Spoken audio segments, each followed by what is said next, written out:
Bienvenidos a todos a la última conferencia de este segundo ciclo de la Bauhaus, en la que pues se va a ocupar de impartir la conferencia, la que de hecho organizó el ciclo, que es Luz Paz Agras. Nos va a presentar la comunicación Arquitecturas para la vida moderna, las pioneras.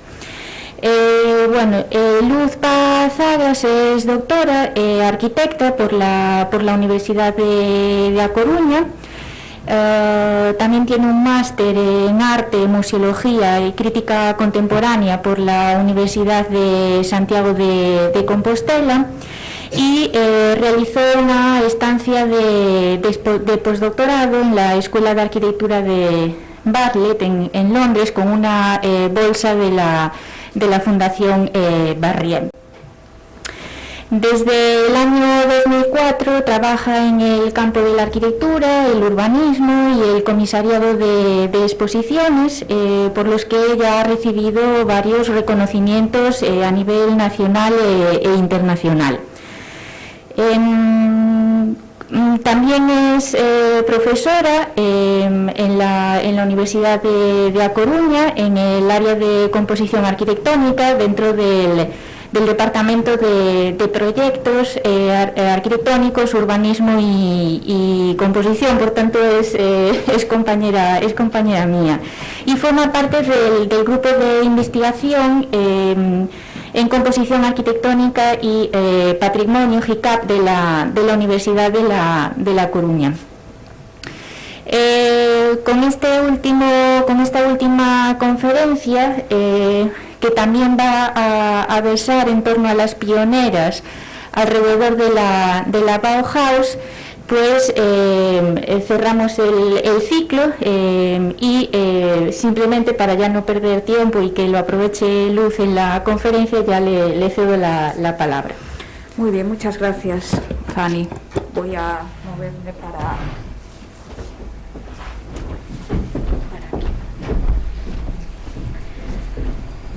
Enciendo por ahí. Vale. Hola, ¿sí?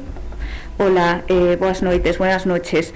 Bueno, pues con esta conferencia final de este segundo ciclo de Bauhaus, en el que hemos tratado de poner sobre la mesa el trabajo de las mujeres en la propia escuela, en diferentes talleres, tanto como maestras como alumnas. Para finalizar, en esta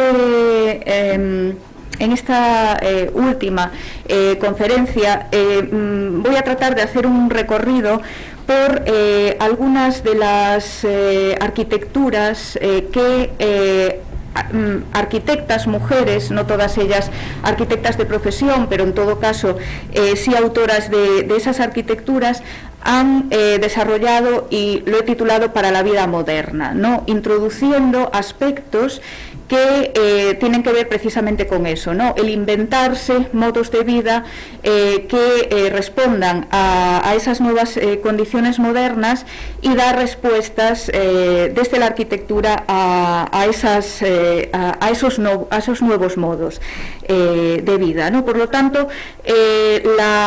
me voy a centrar no tanto en la escuela, en esos años de duración de Bauhaus, sino lo que sucede alrededor de la escuela, muy influido, y van a ver la selección que he hecho, autoras muy influidas por Bauhaus, tanto en esos momentos, digamos, contemporáneos a la escuela, como posteriormente.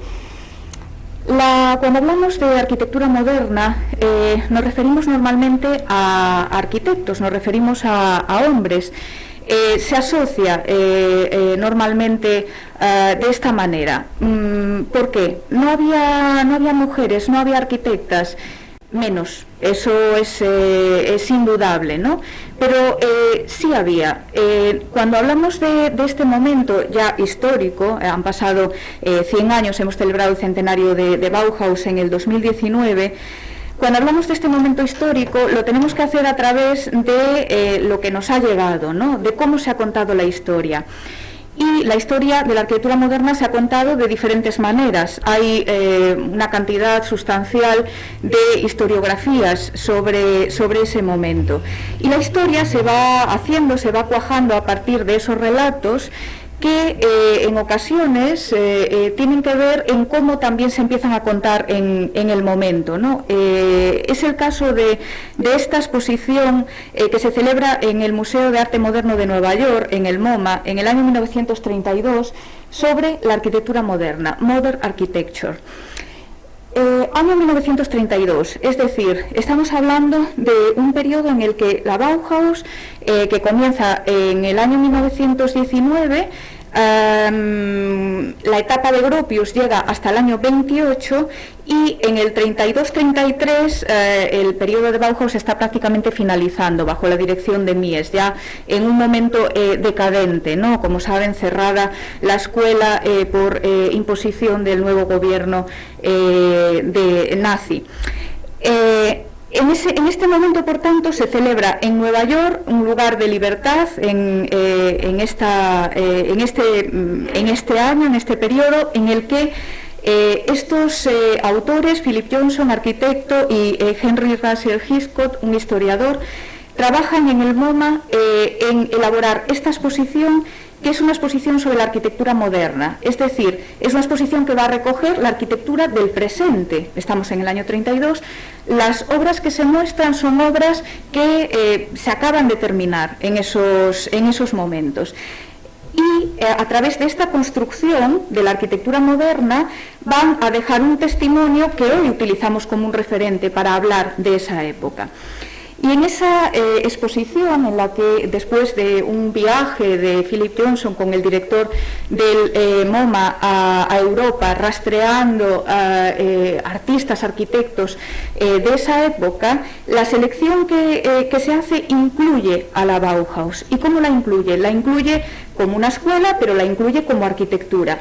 En esa sala lo que vemos es una maqueta del edificio de Bauhaus, de Walter Gropius, con una serie de imágenes que reproducen unas fotografías sobre el propio edificio y sobre otras obras que Gropius desarrolló durante el periodo de Bauhaus. Se está definiendo la modernidad, la arquitectura moderna, y la Bauhaus forma parte de ella. La portada, Modern Architecture, está ilustrada con una vivienda de Mies van der Rohe. Una vivienda que es la que está en el lado derecho de la pantalla, la Tugendhat, construida en la actual República Checa, y que va a aparecer también en la exposición con una maqueta, es decir, con más presencia que otras obras, junto a la también muy conocida obra de Le Corbusier, que está en la parte izquierda, que es la Villa Saboya. Es decir, la arquitectura moderna es esto, es la Bauhaus, son estas viviendas, y de alguna manera se sienta cátedra, ¿no? Con ello. He hecho una corrección al catálogo de esta exposición. He tenido que añadir un par de nombres, probablemente en una revisión más exhaustiva tendría que añadir alguno más, pero en estas dos obras fundamentales, paradigmáticas de la modernidad, he añadido a Charlotte Perriand en la obra de Le Corbusier, que firma como Le Corbusier y Pierre Jeanneret, su primo socio en el estudio, y he añadido a la Casa Tugendhat la autoría, además de Mies, de Lily Reich. En el catálogo no aparecen estas referencias, sí aparece una pequeña nota en la obra de Mies. Después de un listado de sus obras, aparece al final una nota pequeña que dice: Lily Reich ha colaborado con Mies van der Rohe a partir del año 1927 en el diseño de interiores y en el mobiliario. Bien, es fundamental en estas viviendas el mobiliario, el diseño de interiores, digamos entre comillas, ¿no? Especialmente el mobiliario. Las piezas diseñadas por Charlotte Perriand para la obra de Le Corbusier son imprescindibles para entender ese espacio, y la obra de Lily Reich fundamental para entender y para ver los espacios de la Tugendhat en su esplendor. Esas dos obras, por tanto, la Villa Saboya, la Villa Tugendhat, se convierten a partir de esos momentos en los referentes de la vivienda moderna. Obviamente no estamos hablando aquí de vivienda obrera, de vivienda de una determinada clase. Y también en el catálogo y en la exposición se olvidan de esta pieza. Esta casa, que también es una villa de vacaciones, la casa E1027, de Eileen Gray y Jan Badovici. Fundamentalmente de Eileen Gray. Esta arquitecta que comienza, no como arquitecta, comienza como diseñadora de mobiliario, en un principio como lacadora, trabaja con lacas y que en una evolución desde el diseño de los objetos pasa a la arquitectura. Realiza una de las viviendas que hoy, desde nuestra perspectiva contemporánea, entendemos como fundamental del movimiento moderno. Una vivienda que se construye entre el año 1926 y el año 1929, es decir, en el 29 se había acabado justo el año en el que se acaba de construir tanto la Villa Saboya como la casa Tugendhat.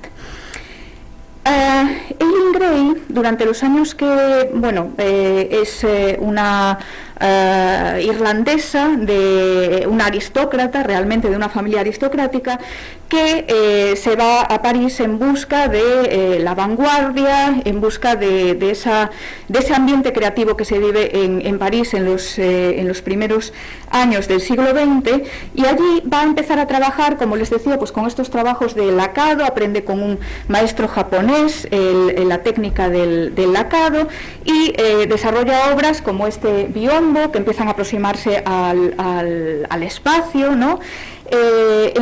Casi como en una especie de progresión lógica se pasa a diseñar ya interiores y en el año 1924 conoce a este Jan Badovici, que será el,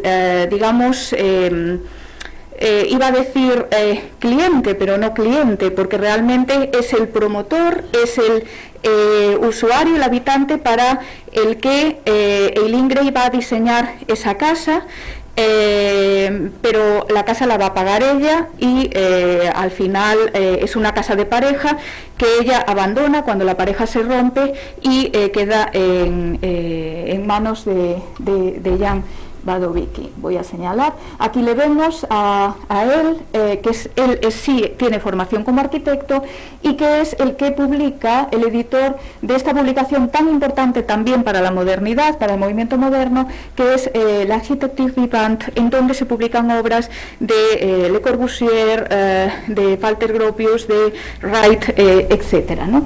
Aquí lo vemos con el propio Le Corbusier, la mujer de Le Corbusier, en la casa que diseña Eileen Gray.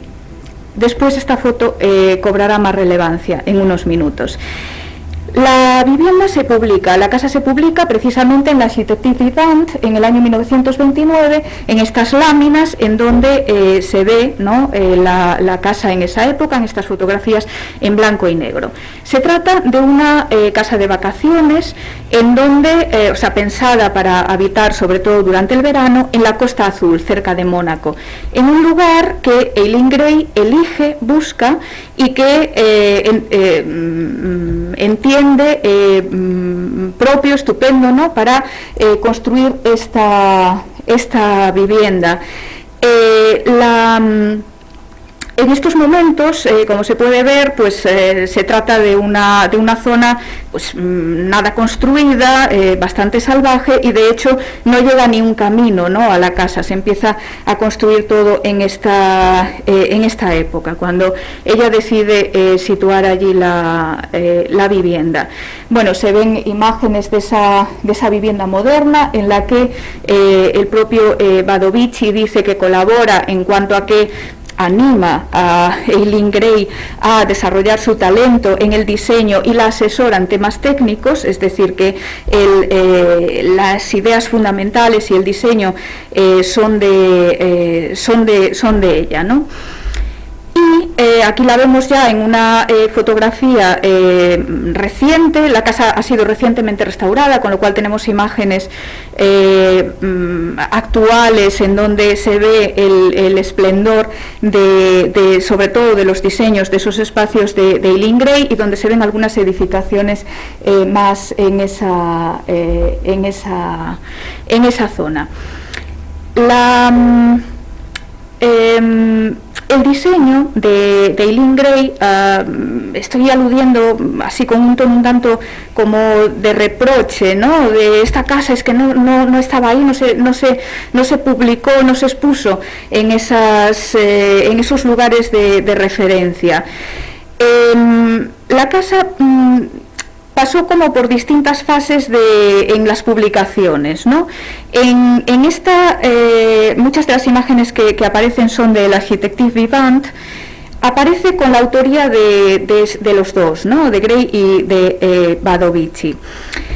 Pero la autoría de Gray se va perdiendo, ¿no? Y empieza a aparecer posteriormente en algunas publicaciones como de Badovici, y atención, en algunos casos aparece con la colaboración de Le Corbusier. Le Corbusier es un personaje que va a aparecer aquí en la casa y que va a tener mucha presencia y que va a copar gran parte de la atención. Los planos que desarrolla Eileen Gray para la construcción de la casa, como pueden ver, son planos técnicos. Esta es la planta de la planta primera, al nivel 1, que es la planta fundamental, la planta principal de la casa, y en donde pues el lenguaje es un lenguaje técnico de arquitecto, ¿no? En este caso de arquitecta. Eileen Gray aprende dibujando a los maestros de la arquitectura, lo que ella considera que son los maestros de la arquitectura, entre otros el propio Le Corbusier. Son planos que, si vemos en paralelo a la obra de Le Corbusier, es cierto que podemos identificar, ¿no?, incluso en ciertos aspectos, una manera de dibujo, porque ella aprende de esta manera, aprende de las obras de Adolf Loos, las dibuja y hace versiones cambiando algunas piezas, y aprende a dibujar también con una arquitecta holandesa que está en París, ¿no?, en ese ambiente de creatividad en el que la propia Gray se ve inmersa y potencia, y en donde se relaciona pues con arquitectos, arquitectas que existían también, pero también artistas, ¿no? Y es una hay referencias, ¿no?, de la gran amistad de Gray con Fernand Leger, por ejemplo, el pintor. Y desarrolla planos también para la construcción de la casa, o por lo menos para la publicación, como estos más coloridos, que se ve aquí un ejemplo de la zona del dormitorio principal, en donde aparecen desplegados los planos, ¿no? Está la planta, los alzados desplegados a los 4 lados, y que Gray aprende con los neoplasticistas. Ella no va a una escuela de arquitectura. Ella aprende con lo que tiene a mano, con los más modernos que tiene a mano, ¿no? Y con los neoplasticistas llega a entablar además una relación personal y de admiración con alguno de ellos, como Piet Oud. Pero no solamente se reduce, digamos, su trabajo al desarrollo de los planos. Cuando empieza la obra, ella se desplaza a Cap Martin, y allí va a estar durante 2 años prácticamente acampada allí con los obreros trabajando en la obra, y a partir de ahí hace otro tipo de planos. Este, que se publica también en esta revista a la que aludo, la Architective Vivant, es un plano en el que aparece la referencia del recorrido del Sol.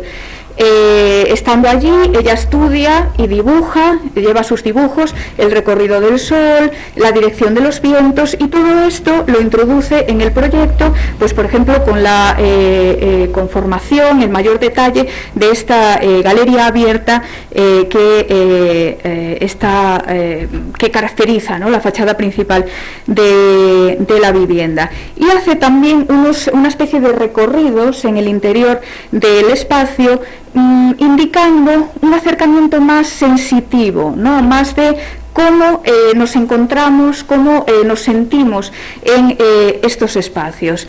Algo que hasta esos momentos, por lo menos de forma explícita, arquitectos como Le Corbusier o Mies no habían explicitado, ¿no? de esta manera. Sí, quizás algún otro como Adolf Loos, aunque utilizando recursos distintos. Uno de los empeños mayores de Gray en esta casa fue a través del diseño no solamente del contenedor. El contenedor se va enriqueciendo con una serie de mobiliario, que era su origen creativo, con elementos de almacenamiento. Ahí vemos estas piezas, la mesa del té, que estaba pensada exactamente en cómo colocar las piezas del té, en cómo hacer el ritual del té.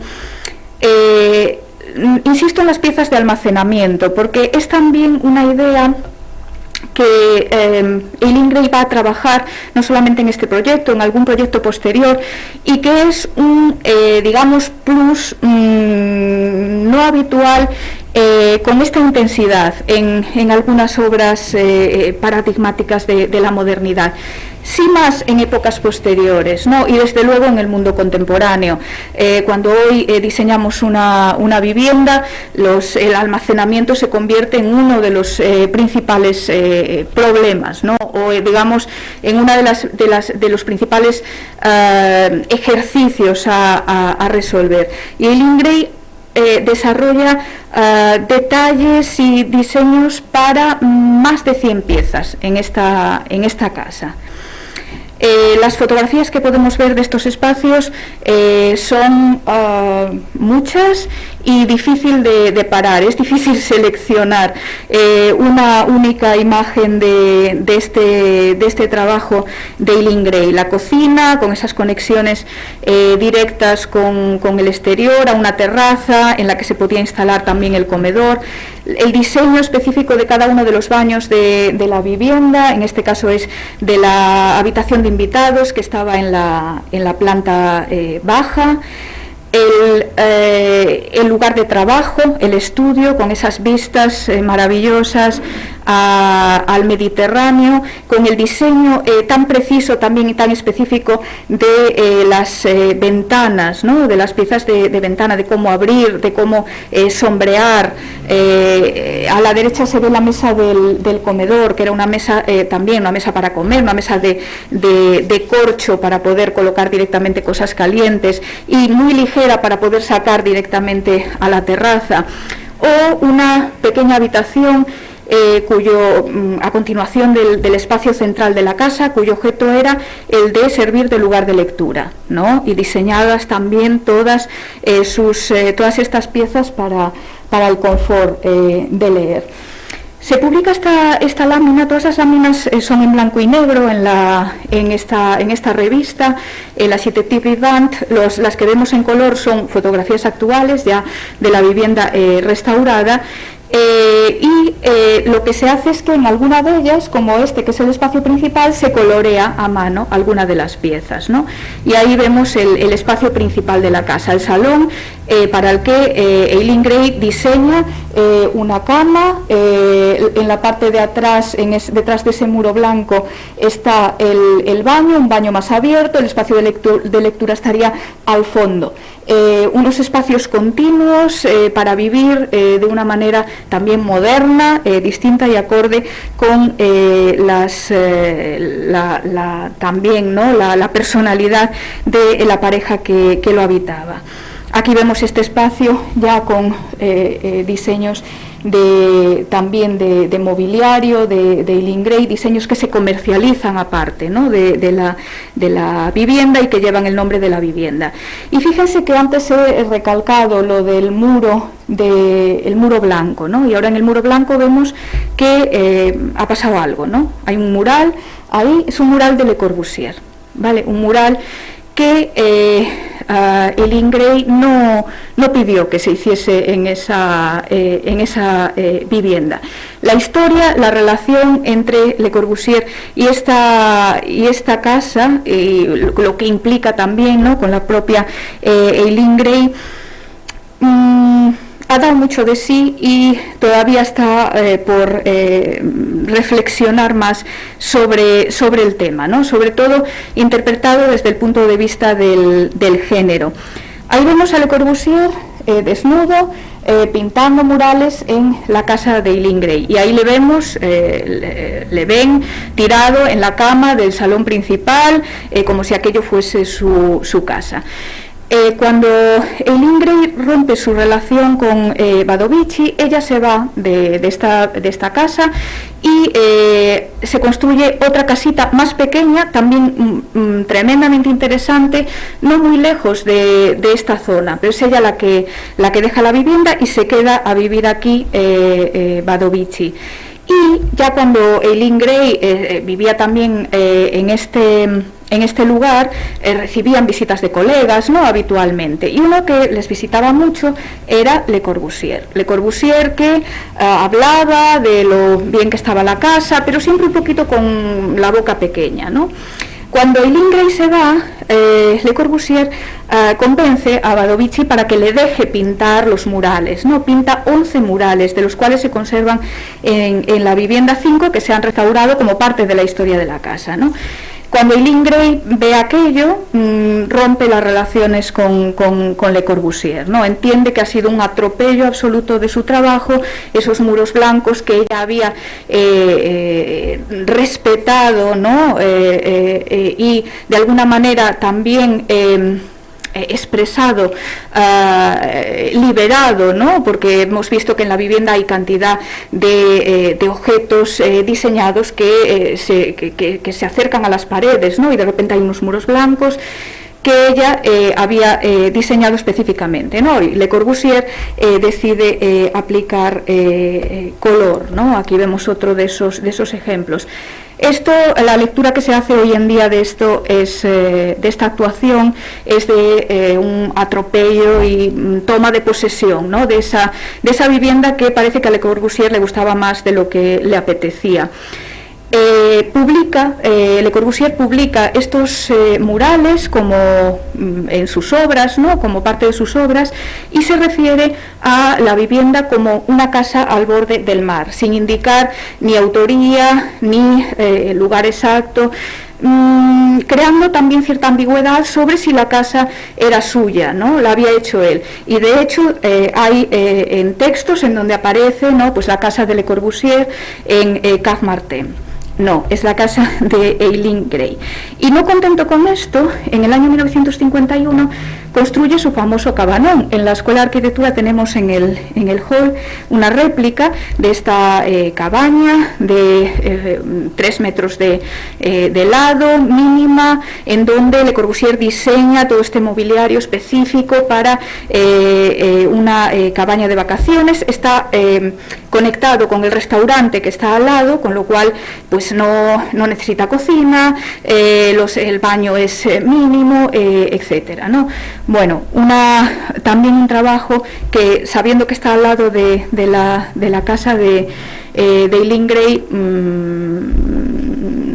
lleva a otras interpretaciones, ¿no?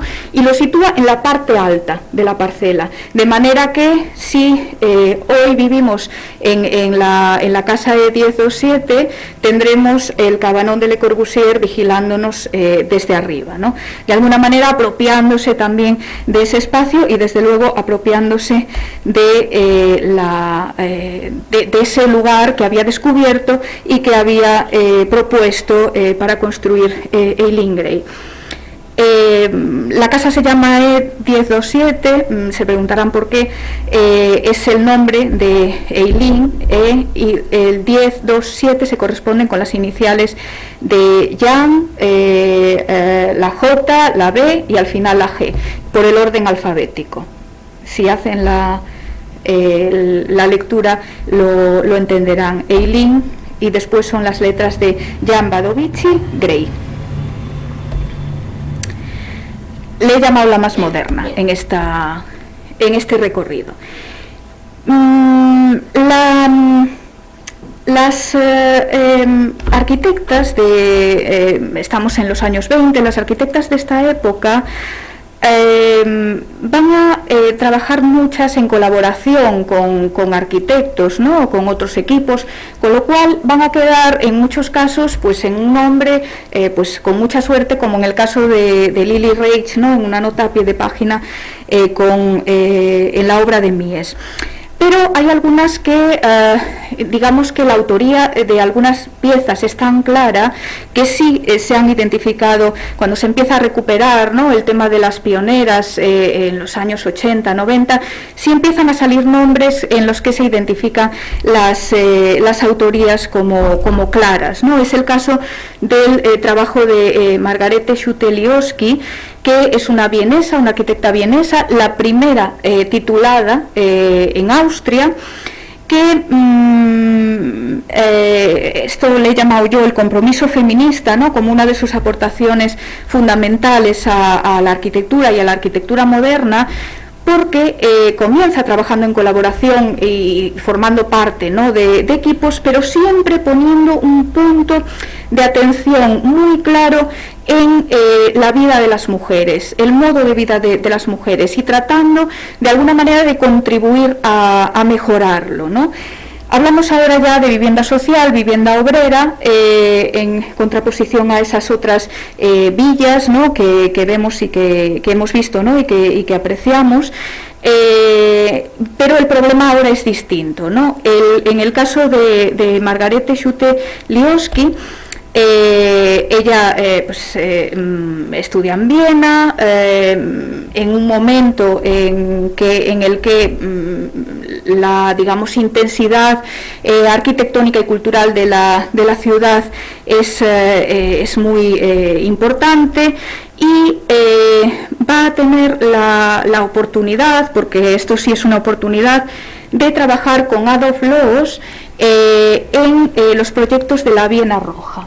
La Viena Roja, este es uno de esos macroedificios en los que Schutte-Lioski colaboró en el propio proyecto, pero no solamente en proyectos, sino que lo que hacían era que gestionaban también, ¿no? Desde el ayuntamiento la construcción de viviendas. Durante 10 años ella participa en el primer periodo de ese gran proyecto. Durante 10 años se llegaron a construir en Viena más de 65.000 viviendas de propiedad pública con alquileres sociales, y que venían a mitigar la necesidad de vivienda que se produce después de la Primera Guerra Mundial, con la caída del Imperio Austrohúngaro. La ciudad, Viena, la capital, empieza a recibir cantidad de gente y acoger en vivienda digna a toda esta multitud que viene a trabajar a Viena. Es complicado, ¿no? Y Adolf Loos es el que encabeza en un principio ese megaproyecto, que, como decía, es de arquitectura pero también es de gestión, ¿no? Y lo que proponen es la construcción de estos macroedificios de vivienda, en los que en el interior, en los Hof, en el corazón del edificio, en esos grandes patios que quedan en el interior de los edificios, se construye espacio verde, se construyen equipamientos, ¿no? Con unas proporciones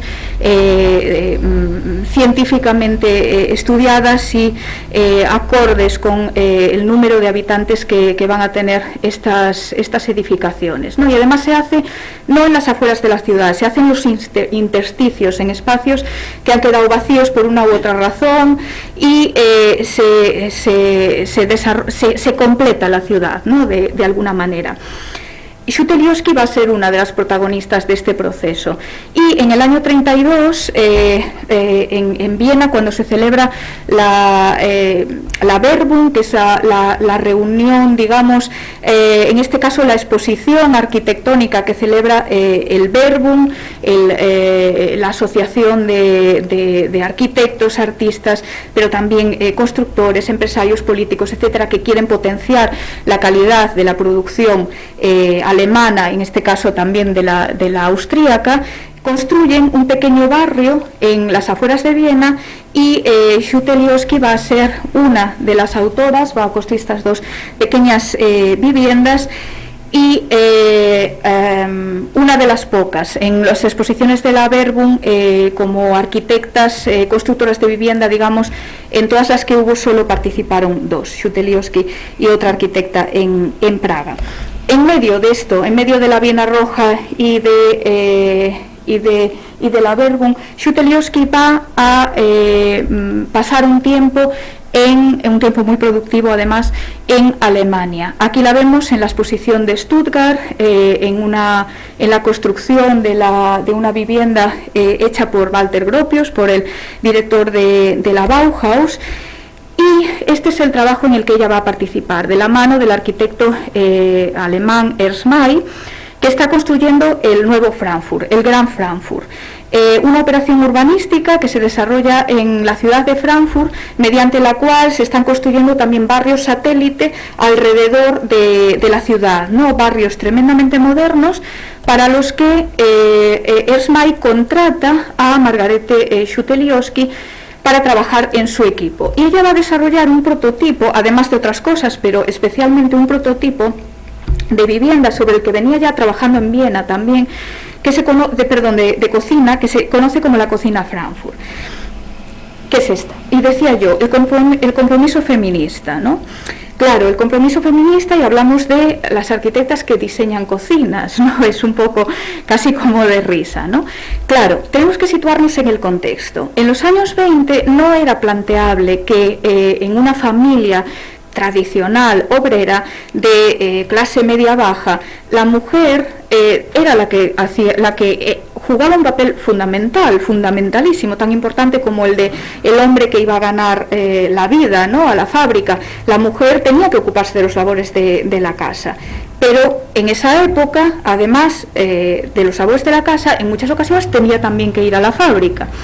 Entonces, hay arquitectas como Shutelioski, y esto por ejemplo en Bauhaus también se trabajaba en los talleres, que trabajan en desarrollar espacios lo más funcionales posible para el trabajo de la mujer, ¿no?, para el trabajo doméstico de la mujer, de manera que esto le permitiese hacerlo pues más eficientemente, poder descansar más y dejarle tiempo también para otro tipo de actividades, como ir a trabajar en este caso, ¿no?, en esta época. En cualquier caso, en los años 70, cuando se empiezan a estudiar estas propuestas por los estudios de género, critican duramente, ¿no?, que se hable de feminismo en estas intervenciones, pero hay que ponerse en ese contexto, ¿no? Estas arquitectas, Shutelioski estaba convencida de que esto sería la liberación, ¿no?, por lo menos un paso, ¿no?, para la liberación de la mujer. ¿En qué consistía este proyecto? Bueno, pues ahí lo tienen, fundamentalmente en la racionalización de las actividades, ¿no? El movimiento moderno, la función, lo que hace es tratar de racionalizar, ¿no?, las funciones que se producen pues en una vivienda o en una ciudad. Pues aquí en la cocina lo que se hace es entender cómo se realizan esas actividades, y a partir de ahí pues utilizar elementos prefabricados que la industria pueda producir en masa, porque con esto no construimos una vivienda, construimos 10.000, que fue el caso de Frankfurt. 260.000 en el mundo se estima de este prototipo. Bueno, por darles una idea general, aquí es la zona de cocinar, del fuego, que sería con gas, la estufa. Aquí, este es un taburete metido debajo de la mesa, esta es la mesa de trabajo, entonces se podía trabajar sentada, ¿no? El taburete era regulable, además, se podía subir, bajar, mover, tenía ruedas, y aquí estaría la zona de lavado, con la zona para escurrir, y aquí también mesas de trabajo y de almacenamiento, ¿no? Y aquí con unas piezas que se sacan para ayudar, y esta es la tabla de planchado que estaría guardada cuando no hace falta. Aquí ven algunas imágenes que, bueno, pues reflejan uno de estos prototipos en Frankfurt. En una presentación del modelo que hizo también que se vendiese muchísimo más, se mostraba un vídeo en el que se estudia los movimientos que hay que hacer en una cocina tradicional, es esta, que ven en pantalla para cocinar y llevar la comida a la mesa, ¿no? En la de Margarete vemos que esto se reduce considerablemente, es decir, esto es científico, ¿no? Esta es la propuesta. Y aquí vemos imágenes pues, de una mujer muy moderna, ¿no? Trabajando en la cocina. Es un lugar de trabajo. Se trabaja en la fábrica, la cocina también es un lugar de trabajo. Esta es una reconstrucción, hoy es una pieza de museo. El MoMA tiene una cocina de estas, el Museo de Diseño de Viena, hay cantidad de reproducciones que ya forman parte de, es un objeto de arte, ¿no? a contemplar. Aquí podemos ver el color original, que también eran colores estudiados, en este caso pues el azul, porque atraía menos a las moscas, a los mosquitos. Las mesetas de madera no son todas iguales, en donde se corta hay un tipo de madera, en donde tiene que aguantar calor hay otro, etc. De ahí el compromiso feminista de Schultendiowski. Viajamos, hemos estado en Francia, en Alemania, Viena, viajemos ahora a Inglaterra. En Inglaterra, la figura de Elizabeth Denby, que no es arquitecta de formación, es socióloga, es una figura que se ha recuperado no hace mucho. De hecho, pues, una tesis de finales de los 90 la puso sobre la mesa, ¿no? Una autora que, digo autora, no sé si decir arquitecta, realmente las de titulación, muchas no habían estudiado formalmente en una escuela de arquitectura, como muchos, ni Le Corbusier ni Mies, estudiaron en una escuela de arquitectura. Elizabeth Denby trabaja desde su perspectiva social en los temas de vivienda obrera. Trabaja durante un tiempo en el Ayuntamiento de Londres, en Kensington, estudiando maneras de realojar a gente que vive en los slums, en las zonas sobre todo de fuera de la ciudad, en condiciones pésimas, trabajadores de rentas muy bajas, que no pueden mejorar su situación, y estudia maneras de cambiar, de revertir esto, ¿no? ¿Qué soluciones puede haber? En el año 33 consigue una beca para viajar por Europa y elige 6 países en donde la actividad de realojo es muy intensa, y en esos los visita y va recogiendo datos sobre la actividad de vivienda colectiva, ¿no? Las grandes construcciones de vivienda colectiva que se están haciendo, ¿no? para el mundo obrero. Estudia los proyectos arquitectónicos, pero estudia también las normativas que se aplican y estudia también, ella en el libro es una tesis, una especie de tesis, ¿no? Donde en medio de todos estos datos aparecen referencias a las entrevistas, a la gran cantidad de entrevistas que realiza a los usuarios, ¿no? Y justo en ese año que empieza a trabajar sobre esto, empieza a colaborar con un arquitecto, con Maxwell Fry, un arquitecto muy conocido en el mundo de la arquitectura, uno de los muy publicados. Cuando Walter Gropius abandona Alemania para irse a los Estados Unidos, no se va directamente. Él, junto a otros como Molinari, Marcel Breuer, etc., se van a Londres primero, ¿no? Y es desde Londres desde donde finalmente se marchan a los Estados Unidos.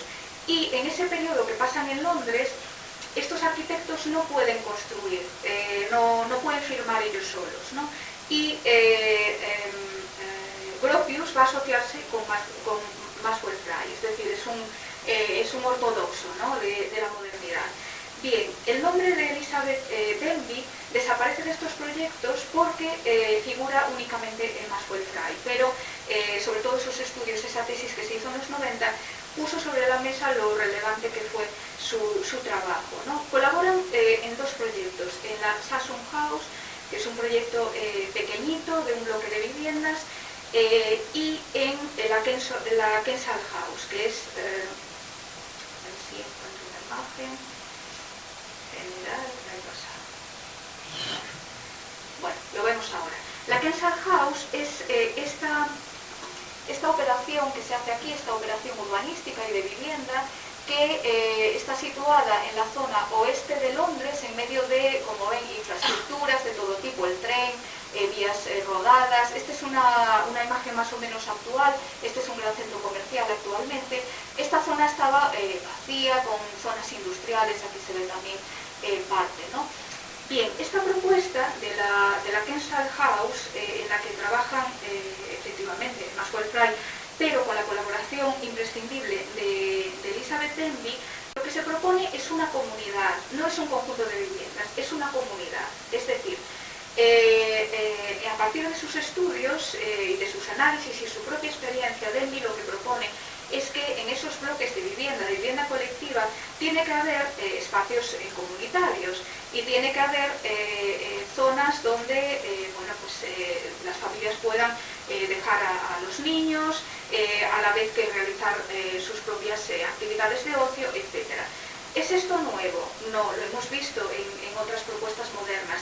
¿Qué es lo nuevo aquí? Es la sensibilidad, sobre todo hacia el papel de la mujer, de nuevo, el papel de la mujer en la familia, que tiene que trabajar, que tiene que ir a casa a hacer las labores domésticas, tiene que estar controlando, vigilando a los niños, y por eso, bueno, pues esta parte de aquí, esto de aquí es equipamiento, es la guardería, una gran zona de juegos. Desde las viviendas se puede ver la zona de juegos, que está además absolutamente protegida del tráfico. Hay una zona de huertas. En las partes bajas de los bloques se instalan espacios para workshops de distintas actividades, tanto para gente mayor, para niños, pero también para adultos, para gente en edad de trabajo, ¿no? Que en sus ratos libres, digamos, puede utilizarlos también para estas actividades. Es una promoción hecha por una compañía de gas y electricidad y, por tanto, las instalaciones van a ser fundamentales en la vivienda, ¿no? Los planos de las cocinas, de los baños, van a ser muy relevantes en este proyecto, ¿no? Y, como ven, una serie de balcones que salen en las viviendas y que son, digamos, estos que sobresalen, pero también algunos que se meten hacia adentro, ¿no? Es el caso de los balcones que aquí se ve, que funcionan para iluminación, ventilación del baño, de la cocina, y que permiten secar aquí la ropa, etcétera, ¿no? Pero además de eso hay otra serie de balcones dimensionados, digamos que considerablemente para lo que se podía hacer, porque Denby es una apuesta personal suya, en la que cree que cada una de estas viviendas debería de tener su propio jardín, ¿no? En esos balcones había una zona, una pequeña jardinera donde se podía plantar algo. Eran balcones dimensionados como un pequeño espacio que servía también, ¿no?, de espacio común, etcétera, para hacer equivalente, digamos, un apartamento de este tipo a una casita con jardín, ¿no? La clase obrera, ¿por qué no podía disfrutar, ¿no?, de esos espacios? Claro, hoy, después de lo que hemos pasado, lo entendemos, ¿no? Bueno, las cocinas se ven ahí, ¿no?, las instalaciones como una de las partes fundamentales. Este es el acceso, bueno, algunas imágenes de los bloques, en donde se ven las pasarelas. Hay un gran desnivel que se salva con estas pasarelas que van conectando los bloques y los espacios comunes. En los balcones, en cada vivienda se van ocupando de una manera, con lo cual pues aparecen, como ven por ahí, esa limpieza de la construcción moderna cargada con cortinajes y distintas soluciones, ¿no? Bueno, y aquí se ven pues algunas imágenes de la ropa colgada por un lado, los balcones, cómo la gente interaccionaba también entre las viviendas. Y en la actualidad estos dos grandes bloques, esta operación está en proceso de restauración, ¿no? Aquí ven cómo los años han pasado y este edificio no tenía una declaración patrimonial, que hoy sí tiene, y se han ido haciendo intervenciones de este tipo, ¿no?, las mejoras en la vivienda obrera. Y saltemos al periodo de posguerra con un par de ejemplos. y los he introducido aquí también porque son arquitecturas que también tienen mucho que ver con Bauhaus, con la escuela, pero también con la arquitectura que sale de ahí, ¿no? de la Bauhaus. La primera de las arquitectas es una arquitecta polaca, Alina Skibniewska, y le llamamos esta parte la arquitectura de los cuidados, porque hoy hablamos mucho, ¿no? de esto de la arquitectura de los cuidados.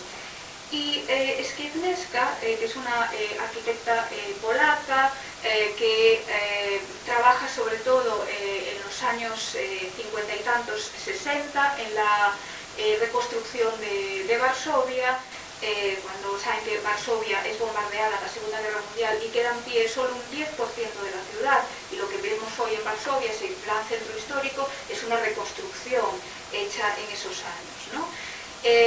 Va a desarrollar además una labor política muy importante, es congresista en Polonia, etc. Bien.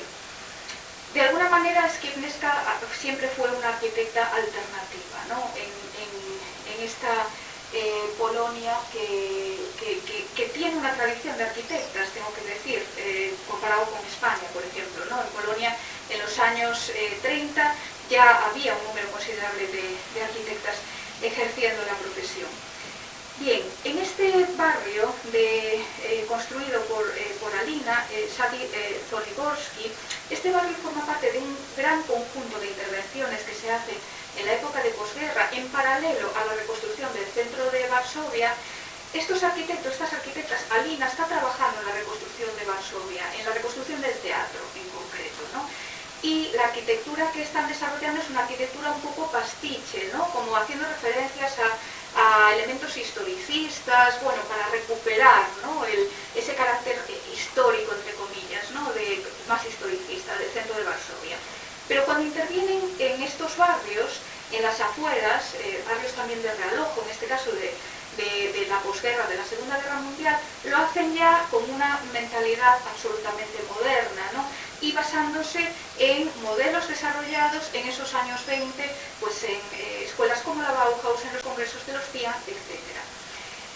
¿Qué es aquí lo pionero, ¿no? digamos, de Alina? Bueno, pues que Alina la propuesta que hace es la construcción en Sadi Zoliborski de este conjunto de viviendas en bloques de 4 plantas, y que se van distribuyendo en este espacio, que era una zona de plantación de huertos y de bosque, en donde respeta algunas de las zonas, es decir, hay partes ajardinadas que en un principio son las naturales, digamos las originales, ¿no?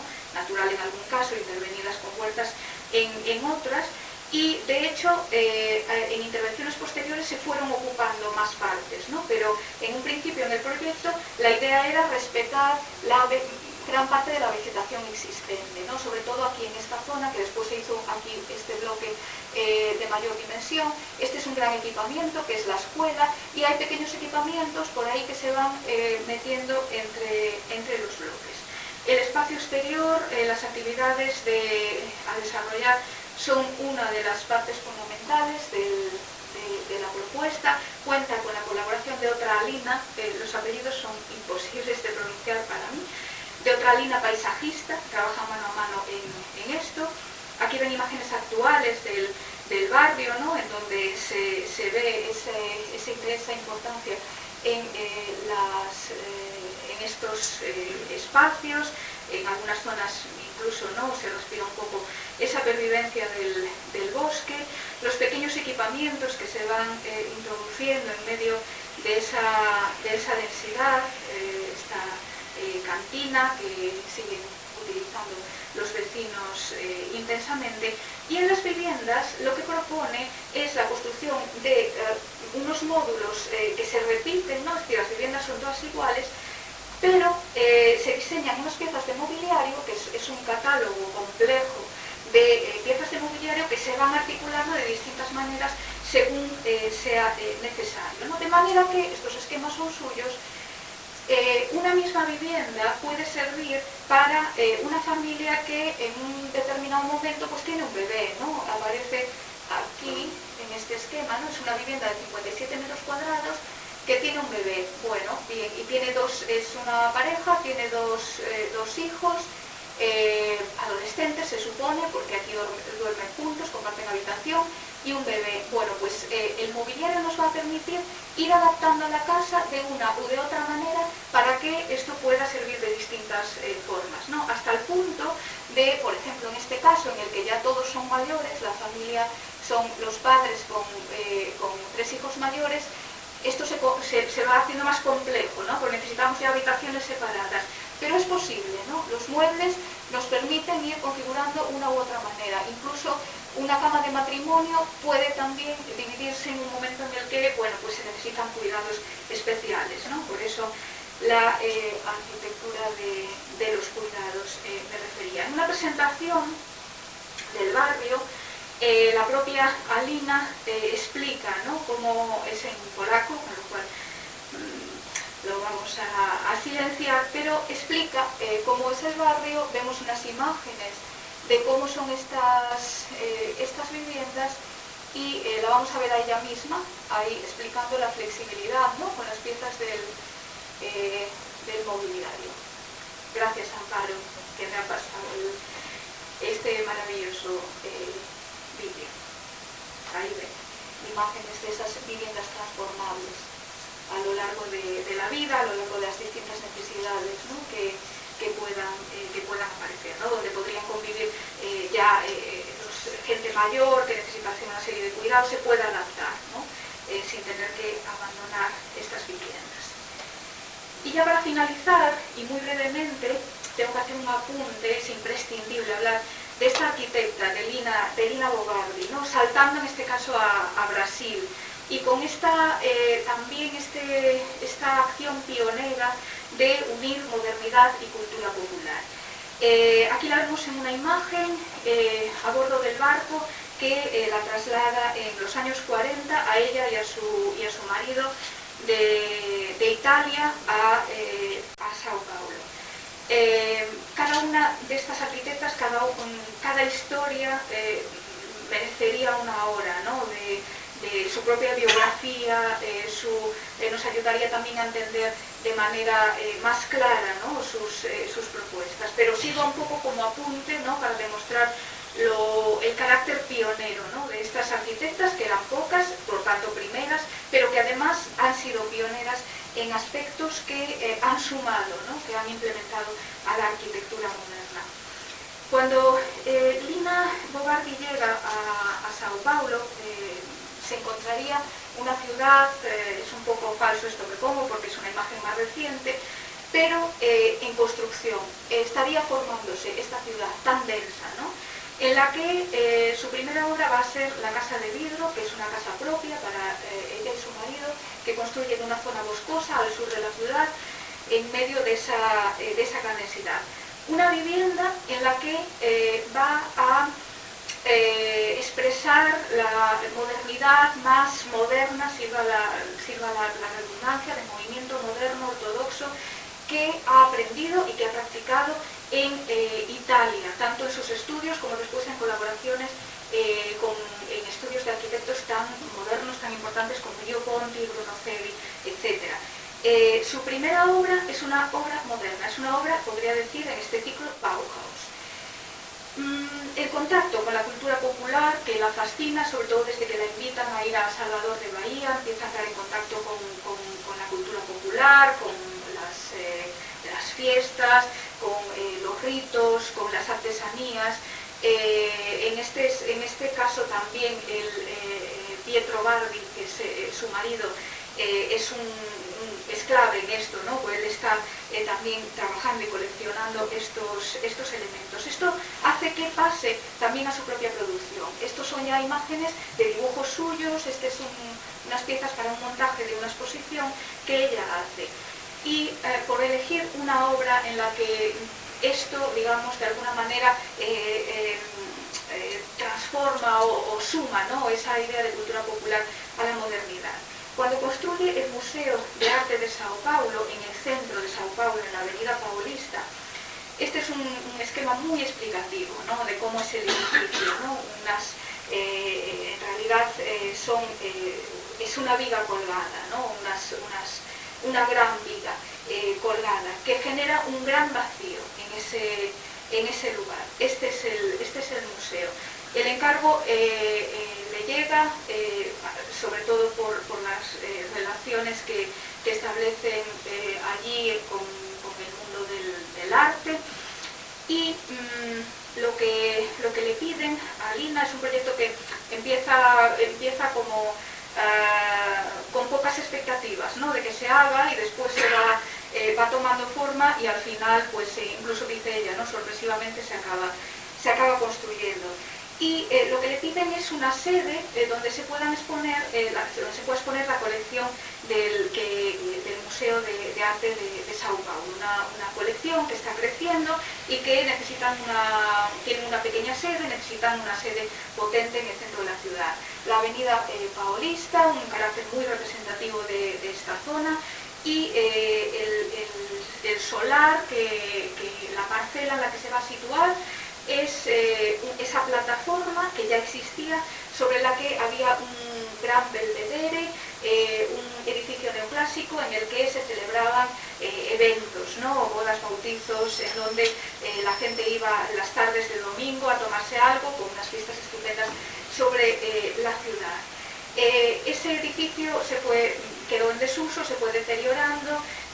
Ahí se utilizó para hacer alguna exposición de arte, esa plataforma, y Lina lo que quería era mantener ese espacio, ¿no?, ese espacio público, una especie de plaza, dice, ¿no?, de plaza literalmente, en la que pueda haber un museo, pero en la que se puedan hacer también actividades, ¿no?, y donde además mezcla esta idea del museo no como algo muerto en donde entramos a ver unas obras, sino que la propia interacción, las propias actividades son parte también, ¿no?, de la creación de cultura, ¿no?, son parte, digamos, efímera, momentánea de esa creación. Aquí se ve en pequeño, era el edificio antiguo, ¿no?, ese belvedere, y aquí se ve cómo está situado el museo. Se ve el parque atrás, y en realidad está sobre una vía, ¿no?, una vía rodada es una autopista que cruza la ciudad, entornada por esta parte, ¿no? Ahora se entiende la estructura también, ¿no?, porque cómo se apoya eso sobre esa base, ¿no? Ahí se ve muy claro. Bien, y la estrategia es esta, se entiende bien en sección, esa de construir espacios para albergar las funciones del museo y de lo que ella llama el centro cívico, que es una gran sala de exposiciones, y arriba unas salas de exposición de la colección permanente, ¿no? Y queda, por tanto, todo este vacío, esta gran plaza para el uso, la creatividad, ¿no? El ejercicio estructural es tremendo, cuenta con la colaboración de un catedrático de estructuras de la Facultad de São Paulo, y tenemos que imaginarnos en un principio esas piezas no pintadas de rojo, serían de hormigón visto, pero ante la necesidad de protegerlas después se pintan de rojo. Este es por la parte de atrás, que vimos antes también una imagen. Este es el espacio enterrado, el mayor, en el que ella llama el centro cívico, en donde se realizan exposiciones de distintos tipos. En la zona de la exposición permanente es en esa gran viga colgada, ahí vemos a Lina con el montaje expositivo que idea. No es solamente el edificio, eso que ven es el montaje, la pieza de vidrio sobre la base de hormigón, en donde se van a colocar las obras de arte, las obras que se exponen, dando lugar a esa marabunta de piezas que transforma un espacio tradicional de museo, como podría ser este en el que estamos, ¿no?, donde están los cuadros colgados, transforma las piezas en personas casi a nuestra escala, ¿no?, de manera que vamos paseando y prácticamente no podemos estar hablando, dialogando con estas piezas, generando un sistema expositivo, dice ella, ¿no?, más democrático, y donde el arte pasa a formar parte de nosotros, ¿no?, sacándole esa aura de museo tradicional. y en esa gran plaza, para esa gran plaza, diseña una serie de juguetes, de elementos que podrían interaccionar, ¿no?, con la gente, con ellos y crear, ayudar, ¿no?, incentivar, por tanto, esa creatividad. Lo cierto es que se ha convertido en una plaza, ¿no? El espacio público en Sao Paulo no es muy abundante, con lo cual la suma generosa de ese espacio nos permite verlo en actividades cívicas variopintas, ¿no?, manifestaciones, fiestas, mercados, quedadas para hacer todo tipo de actividades, también la capoeira, ¿no?, la cultura popular tiene aquí un lugar, ¿no?, o el diseño de un circo que Lina hace para instalar en ese lugar. Bien, para cerrar, comenzaba hablando de estas pioneras, de estas arquitectas, saltando, ¿no?, de un lugar a otro. Nos hemos ido pues desde la Costa Azul hasta Sao Paulo y pasando por estos nombres que la historiografía de la arquitectura moderna ha olvidado: Chuteliovskis, Kiesneska, Denby, Gray, Bobardi, que ahora sí empiezan a aparecer, ¿no?, gracias a los trabajos también de investigación que se están haciendo con esa perspectiva de género que se plantea, y que me gustaría,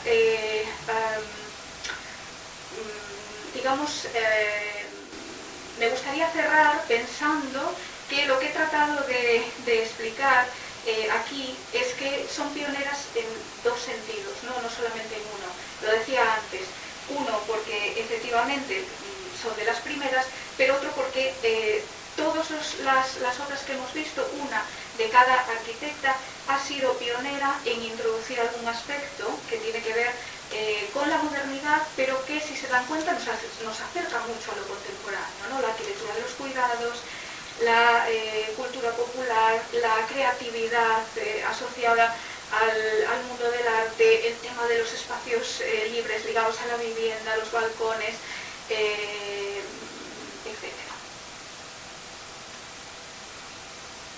Hasta aquí.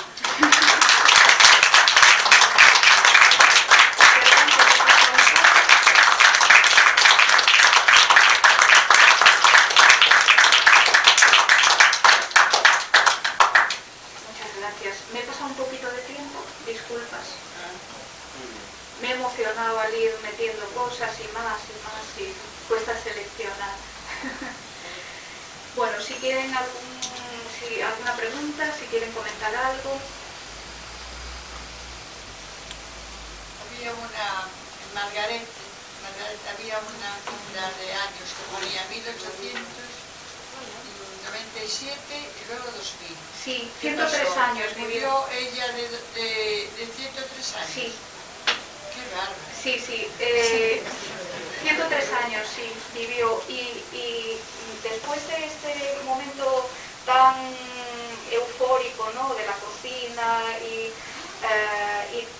digamos, un momento pues de mucha creatividad, mucha intensidad constructiva, porque instaló 10.000 solo en Frankfurt en esos años. Después de esto, en los primeros años 30, cuando los arquitectos alemanes empiezan a abandonar Alemania por los nazis, ella se va con lo que llamaban la brigada de Ernst May, que era el arquitecto jefe, ¿no? Con la brigada de Ernst May se van a Rusia, porque en Rusia pensaban que iban a poder construir y, bueno, pues sobre todo poner en práctica sus ideas sobre la vivienda obrera, etcétera. Y allí trabajan un tiempo.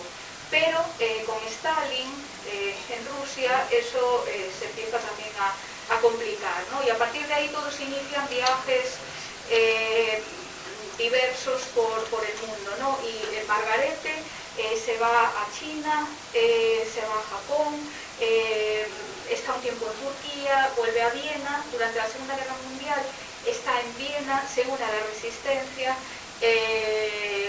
se pasa 4 años en la cárcel por eso, aunque la habían condenado a 15, se vuelve a ir a China, después a Cuba. El movimiento de vida ajetreada es tremendo, ¿no? Y siempre con ese compromiso con la arquitectura, ¿no? Pero con esos ideales de transformar, de mejorar, sobre todo la vivienda obrera. Da clases en determinados momentos en algunas universidades, puntualmente, y al final regresa a Viena y, bueno, pues hasta los 103 años estuvo ahí. Pues me parece que vivió mucho, porque no sé, entonces tengo que empezar a viajar así, porque si es bueno tanto ajetreo.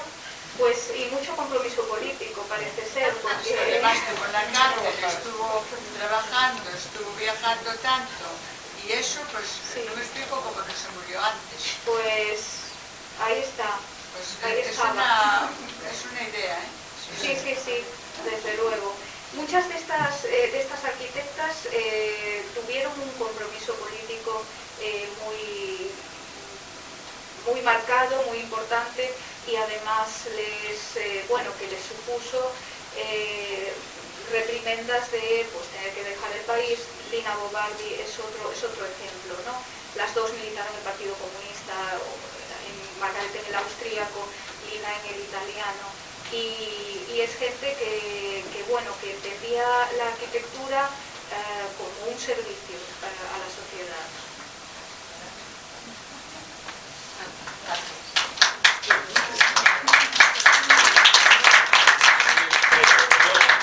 Yo quería darte las gracias, Luz, por dos cosas. La primera, por una conferencia tan estupenda como esta. Una conferencia en que, a ver, lo que voy a decir no sé si va a sentar bien, pero me siento obligado a decirlo. Es una conferencia muy de mujer. ¿Por qué lo digo?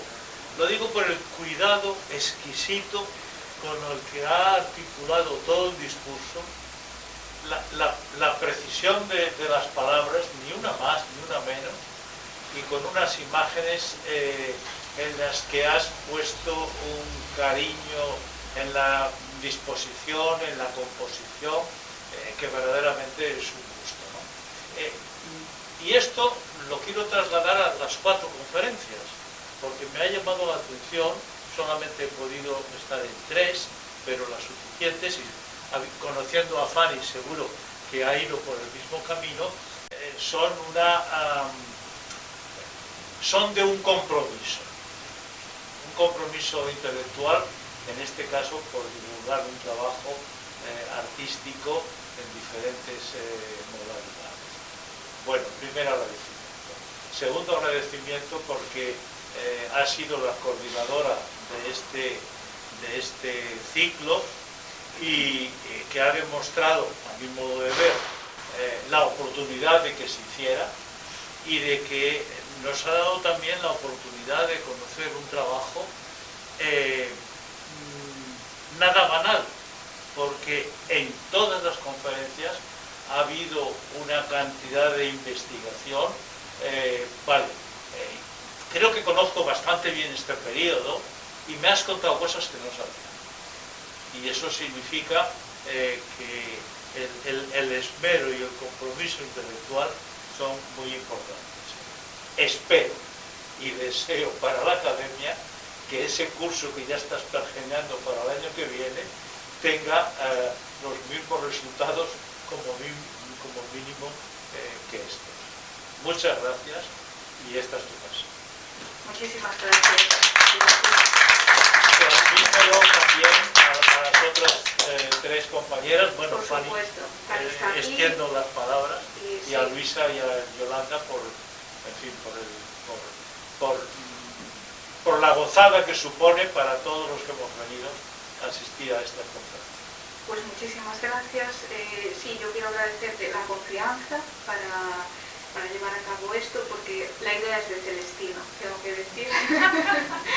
Así que, bueno, muchísimas gracias por la confianza que pusiste también en nosotras, y tengo que agradecer a Fanny, a las compañeras, el trabajo que han hecho, que, vamos, estoy contigo en que ha sido un compromiso. A mí me ha pasado, lo que comentas ahora me ha pasado con sus conferencias, se lo he dicho, que yo he aprendido y yo pensaba que la época de Bauhaus también me sabía mucho, pero no, he aprendido y bueno, y sé el trabajo que requiere esto y sobre todo lo que dices, el compromiso de hacerlo, tratar de explicarlo aquí. O sea que muchísimas gracias a la gente que ha estado en esta, en otras conferencias, que ojalá hagamos otras pronto y nada, y para mí supone, Celestino, que digas estas cosas de agradecimiento a la conferencia, lo que me has dicho viene de mi profesor de teoría de la arquitectura. Así que pueden imaginarse lo que significa para mí. Muchísimas gracias.